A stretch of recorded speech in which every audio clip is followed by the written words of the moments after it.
And the first game we're going to look at today is with our man George Gamble, Liverpool versus Aston Villa. The only thing I have to say about this is, remember, the reverse fixture was quite a stunning loss. That was kind of the start of the Liverpool implosion, wasn't it, George?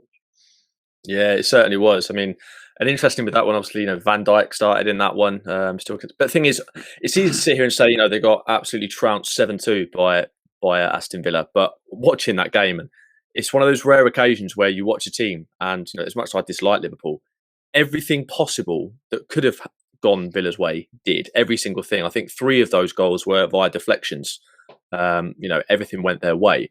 So obviously, it's definitely a one-off. But interestingly as well, Liverpool are the only side yet to win at home in the league in 2021. They've had 6 losses in their last 7.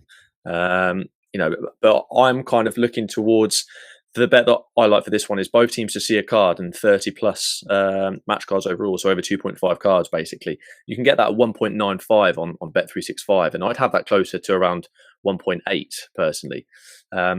Liverpool have seen at least a card in 20 out of their 30 matches this season, and Villa's opponents have seen a card in 26 out of 29 matches as well, whilst Villa themselves have seen at least a card in 23 out of the 29 they've played too.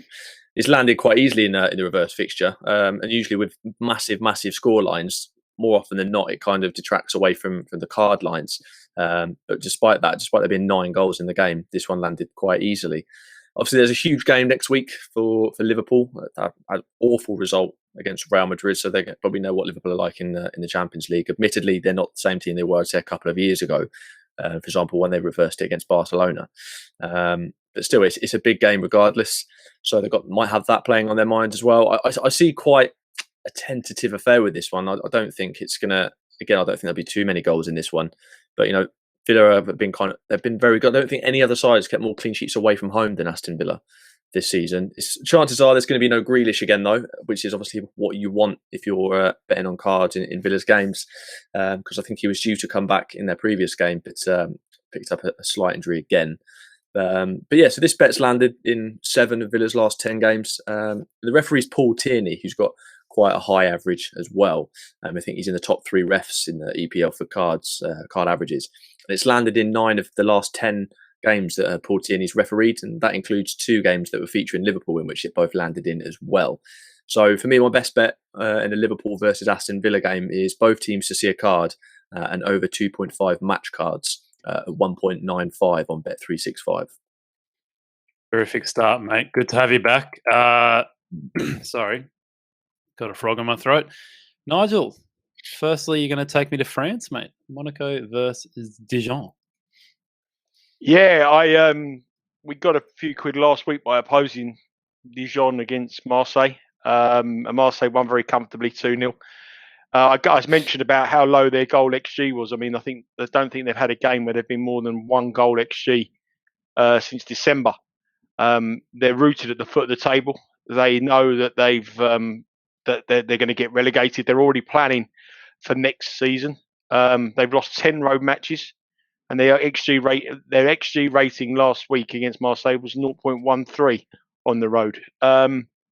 Their season is over. They're just going through the mill and giving kids play, giving them an opportunity to see if they can come back next season. Last weekend, Monaco were brilliant. They won 4-0 against Metz, and on their XG ratings, they've got a goal XG of around about 2.5 in 3 of their last 5. In their last 5 matches, they've kept 4 clean sheets and scored loads of goals, and now they are in with a real chance of a title battle in France. We've got for the first time in years, we've got a battle in France where 3 teams have got an opportunity. And the best thing to happen to them was Paris Saint-Germain are involved in an epic 2-legged tie with Bayern Munich, because that means their league form could suffer, as we've seen from Paris Saint-Germain this season. So Monaco have been absolutely buoyed by that result against Bayern Munich before a ball's even kicked, and they know they've got a chance of winning a title, which they haven't done for a long time. And I think they'll capitalise here. Monaco have just lost once in their last 17 matches, and they've kept 7 clean sheets in their last 8 matches. And with Dijon, the lowest scorers in France, with an XG of less than 1 in every single game they've played in 2021. you can see where I'm going with this one. I think that Monaco to win to 0.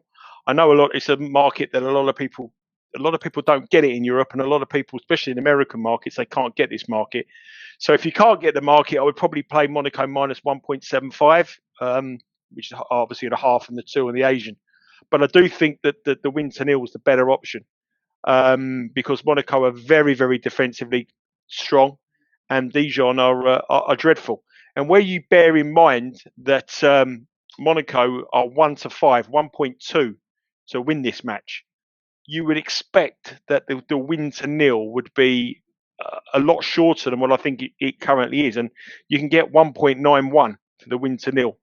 And when you think about Dijon and just how many their goal tally this season is absolutely dreadful, and like they're just going through the motions for the teams that's at the bottom of the season. They have nothing to play for whatsoever. They keep losing every single game they play, and they've conceded at least 2 goals in 6 of their last 7 matches. I think Monaco run out very comfortable winners and really make a title challenge this season. And Dijon are there for the taking. So I think the win to 0 at 1.91 for Monaco is a cracking bet. What bookmaker was that, mate? I think it's Betfair and Paddy Power, isn't it? 1.91. Oh, it says 1.9 here, but yeah, I guess that's close enough. Would you go much lower than 1.91? I actually bet them this morning at lower than that. They come up late. I think I'll bet them at 186 or 187. I would probably go down to about 185. I mean, they're being bet on if you look at the win market, the 2 to 9, which is 1.22, is being bet, and they're getting shorter. So the blue across the win market on the oddschecker website is there to see. So you would expect that every other market related to a Monaco win will shorten up as well. It just takes a little bit of time for the money to see through on the other markets. But I think that bet there is a fantastic way of getting with them rather than taking the very, very short price on them to win. Awesome, mate. George, you're going to take me back to the Premier League, mate. Your favourite team, Manchester City versus Leeds United. Yeah, there's a couple of different plays I quite like on this one here, including a player prop, which I don't obviously go into too often unless I see something that I do really like. But yeah, looking at it, just looking through the statistics, City obviously pretty much got the title wrapped up as well. Leeds notorious for seeing goals in their games, but they are pretty dreadful when they go away to the top sides. But yeah, City haven't lost to a side. Haven't lost to a side in the bottom half this season. They've only dropped points once this season to a side starting their day in the bottom half, and that was at home versus West Brom. Leeds have lost 5 of their 8 games against the top 5 this season, drawing 2 and winning 1 other. They've scored in 6 of their 8 previous games against the current top 5. They've won their last 2 against Fulham and Sheffield United, but you kind of expect them to be winning those kind of games, really. But they've only won 1 of their last 19 Premier League games against a side starting top of the table on that day. Obviously, that's going a bit further back, so it's not always too relevant in terms of the teams nowadays. But if you like your historical stats to back it up, there's one for you there. But City have conceded in their last 4 home games, and that's after only conceding 4 in their previous 11 altogether. So they're starting to get a bit sloppier. Teams are starting to have seeing a bit more success in terms of having shots on goal and finding the back of the net. And they obviously played midweek in that game against Dortmund. As we all saw, they're very, very fortunate in some of the decisions that were made. How that Jude Bellingham goal wasn't allowed, I do not know. But it was a very tough game. It was a very tactical affair. Dortmund sat deep for a while but then imposed themselves on City. So it was, they've had to overcome that. They've had plenty of time to rest, but nevertheless, you don't know what kind of effect that has on a side going into this one, particularly with when you're playing against a side like Leeds, who obviously under Bielsa, we all know the way they play. They're very quick. They're very good at pressing. And in fact, in the reverse fixture, Leeds had they dominated possession of the ball against a Pep Guardiola Manchester City side, which is just unheard of. But yeah, I was looking at this one. City win and over 2.5 goals has landed in 7 of their last 10 Premier League games. And I do really, really like this one, just simply because of the way that Leeds are, the way that Leeds play, the fact that City are coming off that tough game, the fact that teams are finding more success having the shots on goal, the fact that Leeds have scored, as I said, 6 in 6 of their 8 previous games against the current top 5. I just see a lot of goals in this one, but I do think City are at that stage of the season where they're efficient when they're getting those wins. And I think they've just got a little bit too much quality for Leeds.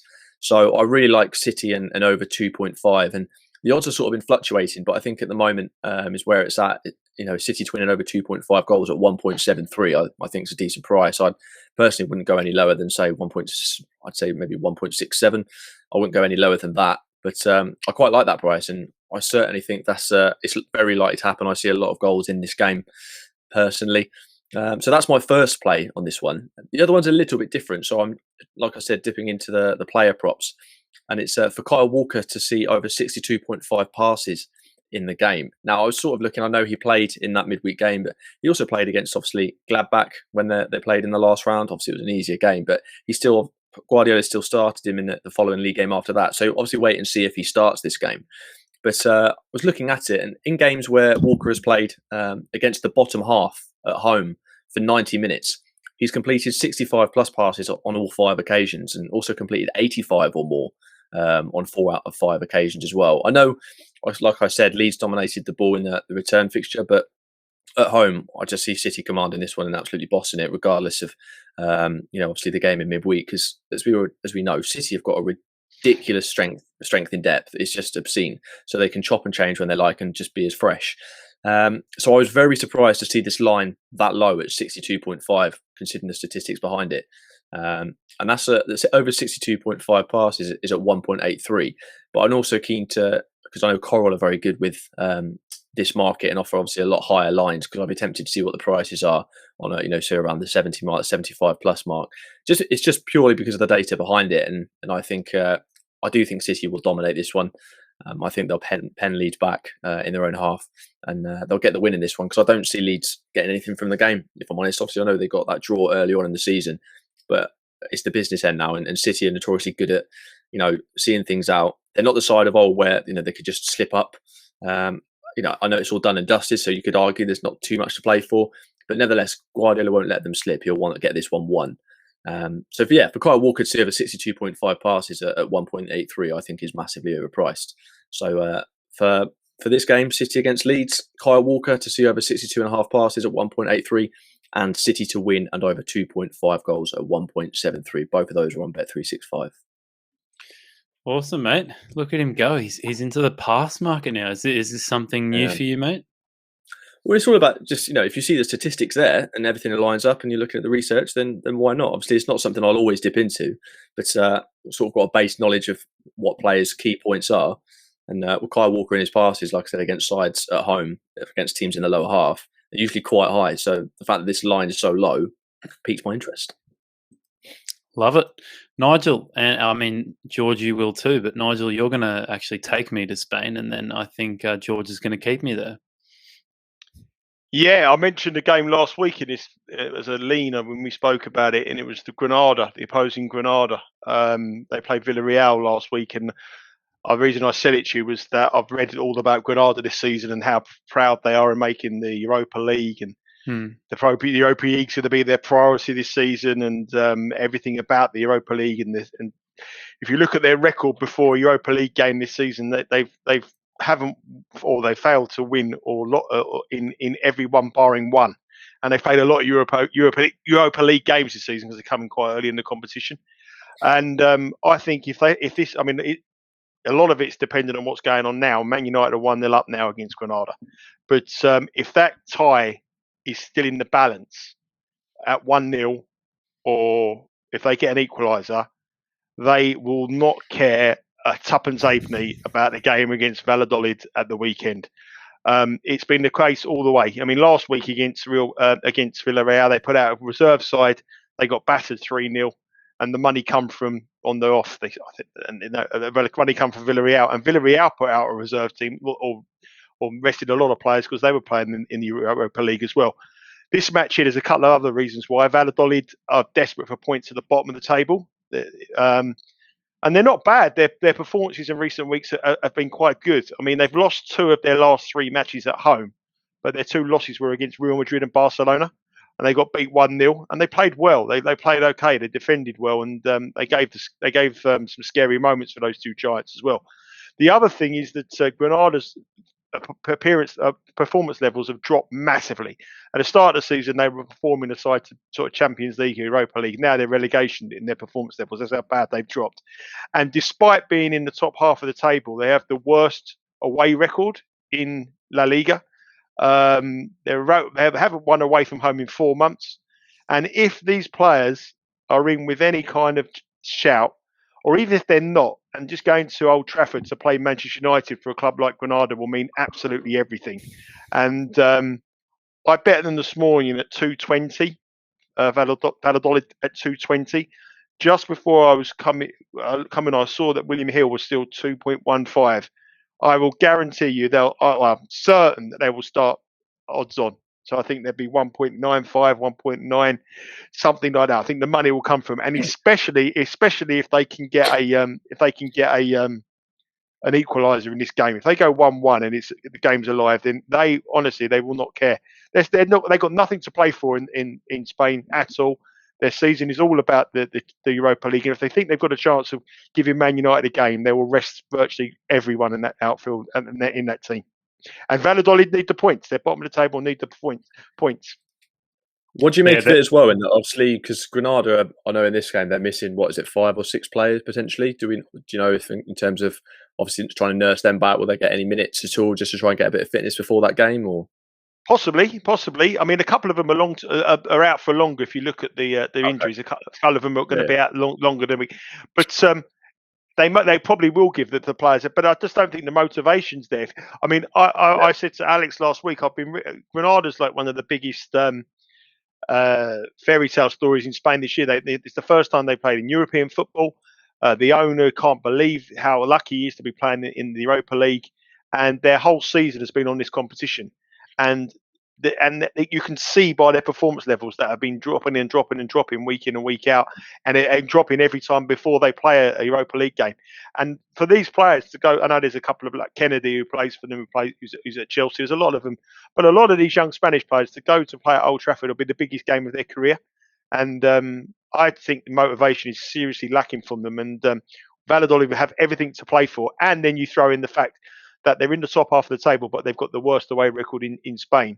I think that at odds against 2.15 is too big. Yeah, well, I just had a quick look, and you can get 2.15 at many bookies. Pinnacle's still at 2.15, and William Hill, like you said before. So, yeah, hopefully by the time this comes out, people will still be able to snap up those prices. The only way that price, they're 1-0 now with 15 minutes to go. The only way that price will probably go against us is if Man United scored 2 late goals here. Now, if Man United wins 3-0 in this first leg, then basically the tie's over, and they might think, okay. But I think if they go out of Europe, I also think that they've played a lot of football, Granada, a lot of football this season, and I feel that they're running on empty, and I feel that if they get beaten in Europe, I think they'll think the season's over anyway, and I think they'll just ease up domestically. Awesome stuff, mate. Getafe versus Cadiz, Mr. Gamble. Yes, mate. My favourite Spanish team, purely for just how absolutely mental they are. So, as you can imagine, with Getafe, it's a card-based bet. They're playing at home to Cadiz. It's been a pretty torrid season for Getafe, to be fair. Last season, obviously, they were fighting nearer towards the top, whereas now their aim is making sure that they don't get dragged into that relegation battle. So they're at home. Like I said, they're at home to Cadiz. They actually won the reverse fixture of this one by 2-0. But looking at the statistics of the cards, Getafe have seen 30 plus booking points in 21 out of 29 La Liga games this season, and in 11 out of 15 home La Liga matches as well. They commit the highest fouls per game overall, committing around 17 fouls per game. They're also averaging 1.3 first half cards per game when playing at home this season as well. In that reverse fixture too, Getafe saw 70 booking points. It was a fun game to watch from a card standpoint anyway. And in that fixture, the exact same bet that I'm going to go for had landed by the 42nd minute. But yeah, Cadiz are the 7th most fouled side away from home in La Liga this season, winning approximately 13.2 fouls per game. The referee is, I've got to try and pronounce this one, is Ricardo de Burgos Bengoexia. So we'll go with that. He averages just shy of 5 cards per game. He actually showed Getafe 40 booking points in the last game he officiated for them. But yeah, just 2 points are separating these sides. So Cadiz are currently 8 points clear of the drop. Meanwhile, Getafe are just 6 points clear with 9 games to go. So, there is a very real risk of getting dragged into that relegation scrap. And both of these sides will do whatever they can to get away from it. So this game is massive because whoever takes the points, obviously, it really contributes towards that and hopefully sees them steer clear of that drop. But yeah, so the bet that I'm going to go with is Getafe to see 3+ cards, so get 30+ booking points in the game. Getafe to see a card in the first half, but just because price-wise it wasn't great. I really also like just for there to be a goal in the game. Combined, these sides have only seen 6 0-0 draws in 58 games. Like I said, the reverse fixture, Getafe won 2-0. It is going to be a fairly tight game, but I do feel that Getafe defensive. There's a reason they commit so many fouls, and it's because at the back they're not very organised. Cadiz games see a lot of goals themselves too, so there's no way I see this finishing goalless, regardless of how tight it is. But I do see this one being a bit of a scrap. And when Getafe are involved in a game that's a scrap, they see cards. So I think Ricardo de Burgos is going to be a busy man. So for 2.25 for Getafe to see 3+ cards, see a first half card and there to be a goal in the game is overpriced in my opinion. I think it should be closer to evens. So so that bet, 3+ cards for Getafe, first half card for Getafe, and over 0 goals, so just minimum of 1 goal in the game at 2.25 on Bet365. Look at that. Good stuff, mate. Love a little bet builder. And lastly, Nigel, you're going to take me back to League 2. How disappointing. Well, I thought you liked this because it's your team.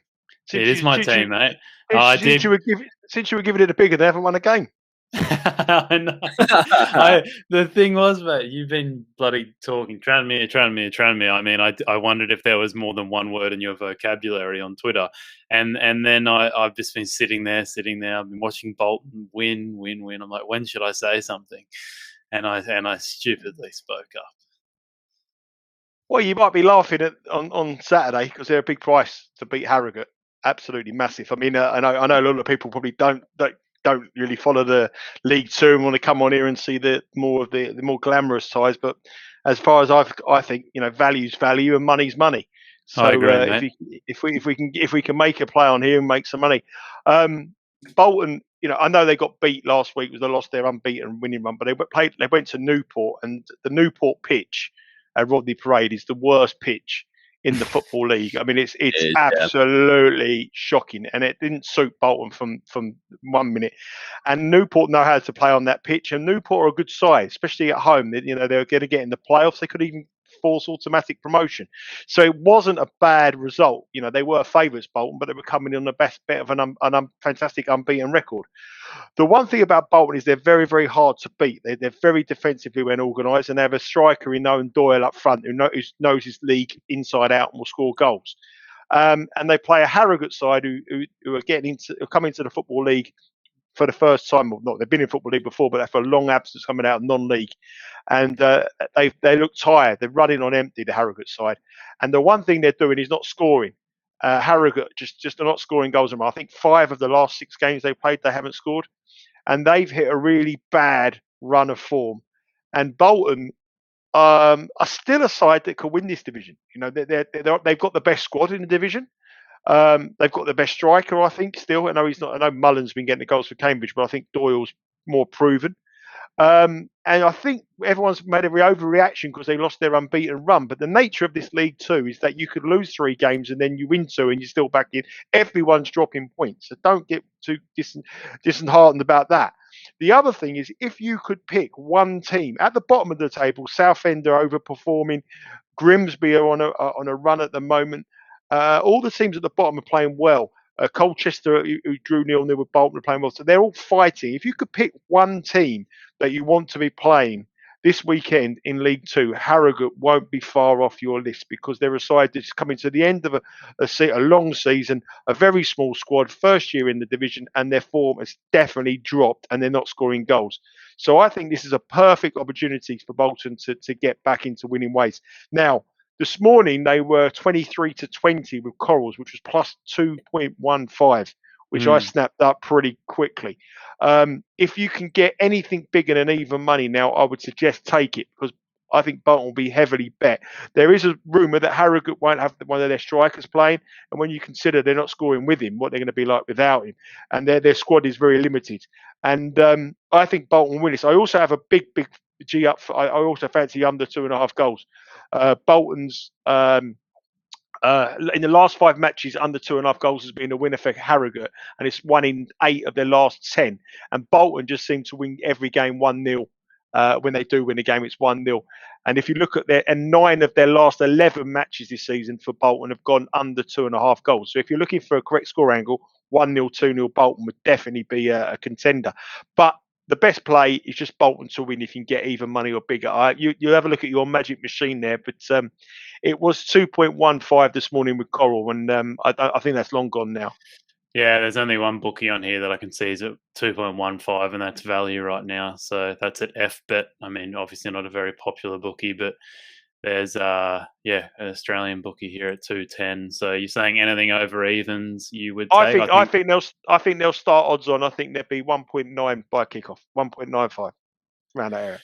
Yeah, exchanges might be able to get something Pinnacle. I'm not sure where they are at. I can have a quick look. Pinnacle at 2.03. So yeah, it all seems to be trending downwards at the moment on that price. So yeah, like I said before, hopefully people can get on that price by the time this comes out.